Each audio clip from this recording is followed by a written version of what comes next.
Praise the Lord. सभी को जय मसीह। मैं सुनीता चौथानी आप सभी का स्वागत करती हूँ आज के इस यूट्यूब वीडियो में। और जैसे कि कल मैंने आपको बताया था कि आज भी मैं इसी के ऊपर एक दूसरा वीडियो बना रही हूँ और इसे कंटिन्यू करते हुए आपको ये बताना चाहती हूँ कि जैसे मैंने आपको बताया कि समस्या तो है, प्रॉब्लम तो है कि हर एक इंसान कहीं ना कहीं किसी न किसी टेम्पटेशन, निर्बलता या वीकनेस से जूझ रहा है। लेकिन अब इससे बाहर कैसे आना है, तो इसके पहले तो हमें रूट कॉज को समझना होगा। और यहाँ पे याकूब 1:14 कहता है कि परंतु प्रत्येक व्यक्ति अपने ही अभिलाषा से खिंचकर और फंसकर परीक्षा में पड़ता है, क्योंकि जो प्रलोभन है यानी कि जो टेम्पटेशन है जिसके बारे में मैं बात कर रही हूँ वो परमेश्वर की ओर से कभी नहीं आता। लेकिन हमारे अंदर जो हिडन डिजायर्स होती हैं या अभिलाषाएं होती हैं वो पनपती है हमारे अंदर, एक थॉट पनपता है। उसके बाद जो अभिलाषा है वो हमें खींचकर पाप परीक्षा में फंसाती है। फिर अभिलाषा गर्भवती होकर पाप को जनती है और पाप जब बढ़ जाता है तो मृत्यु को उत्पन्न करता है। तो पहले एक डिजायर आती है हमारे अंदर, फिर हम उस डिजायर को एंटरटेन करते हैं, उन थॉट्स को एंटरटेन करते हैं, उन चीजों की ओर आगे जाते हैं। तो हम धीरे धीरे करके उन चीजों में फंसते जाते हैं और एक ट्रैप में हम पड़ जाते हैं। और उसके बाद जो अभिलाषा गर्भवती होकर पाप को जन्म लेती है और पाप के बाद मृत्यु आती है।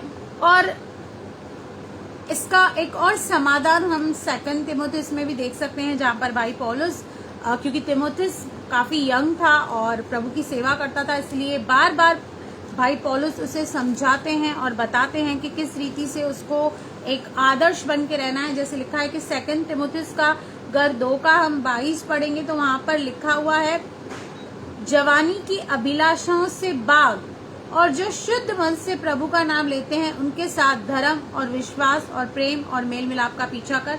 यहाँ पे आपको अपनी फेलोशिप और संगति भी चेक करनी पड़ेगी, क्योंकि सबसे पहले लिखा है कि इन सारी अभिलाषाओं से, स्पेशली जो यंग हैं वो तो मैं कहती हूँ कि एकदम बहुत ही एक्सपोज है इन बातों के जरिए, तो उन्हें तो बहुत ज्यादा अलर्ट रहने की जरूरत है। क्योंकि लिखा है कि इन चीजों से भाग, क्योंकि मैंने आपको बताया है कि इस टेम्पटेशन से खड़े होकर आप कभी भी नेवर एवर आप इसे फाइट नहीं कर पाएंगे। तो इससे आपको भागना है, फ्ली करना है।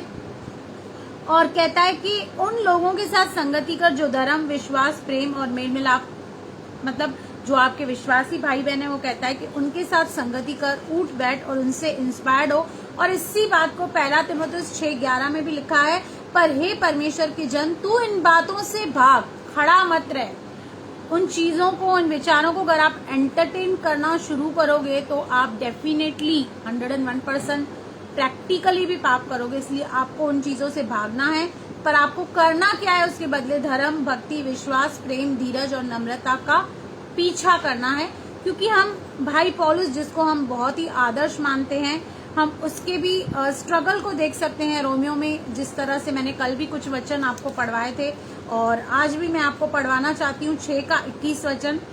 इस प्रकार मैं यह व्यवस्था पाता हूँ कि जब मैं भलाई करने की इच्छा करता हूँ तो बुराई मेरे पास आती है। वो कहता है कि मैं सोचता तो हूँ मैं अच्छा करूँ, अच्छी चीजों में आगे बढ़ूं, लेकिन फिर भी वो बुराई मेरे अंदर आ ही जाती है, क्योंकि मैं भीतरी मनुष्यत्व से तो परमेश्वर की व्यवस्था से बहुत प्रसन्न रहता हूँ, पर मुझे अपने अंगों में दूसरे प्रकार की व्यवस्था दिखाई पड़ती है जो मेरी बुद्धि की व्यवस्था से लड़ती है और मुझे पाप की व्यवस्था के बंधन में डालती है जो मेरे अंगों में है। हमेशा मैंने आपको जैसे बताया कि आत्मा और शरीर, इन दोनों का एक वार चलता रहता है। हर दिन आपके पास 2 रास्ते आते हैं, आपको निर्णय लेने होते हैं कि आप किस ओर जा रहे हैं, आप अपना टाइम कहाँ पे ज्यादा व्यतीत कर रहे हैं। अगर जो आप मोबाइल्स पे ऐसी चीजें देख रहे हैं, पोर्नोग्राफिक वीडियोस देख रहे हैं, ऐसी अश्लील बातें देख रहे हैं, तो फिर आपको मतलब 1 सेकंड भी नहीं लगेगा इस टेम्पटेशन में गिरने के लिए। इसलिए आप अपने आप को देखें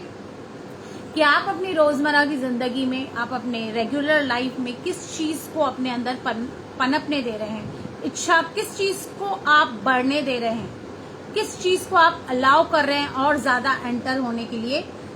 और आगे कहता है कि मुझे इस मृत्यु की देह से कौन छुड़ाएगा, हमारे प्रभु यीशु मसीह के द्वारा परमेश्वर का धन्यवाद हो। इसलिए मैं आप बुद्धि से तो परमेश्वर की व्यवस्था का, परंतु शरीर से पाप की व्यवस्था का सेवन करता हूँ। वो बोलता है कि प्रभु का धन्यवाद हो कि प्रभु ने मुझे इन चीजों से छुड़ाया है, बचाया है और अपने अनुग्रह के द्वारा, प्यार के द्वारा। इसलिए बस मैं आपको यही कहूंगी कि आप रिपेंट करें। सबसे पहले तो आपको रिपेंट करना है, आपको वचन की तलवार जो आपको एक शस्त्र के रूप में दिया गया है उसे इस्तेमाल करना है, प्रार्थना करनी है और उन सारी परिस्थितियों से, चीजों से, फ्रेंड्स से, सिचुएशन से भागना है जो आपको एक पाप में डालती हैं। तो इस वचन के जरिए प्रभु आपको बहुत बहुत आशीष करे। आमीन।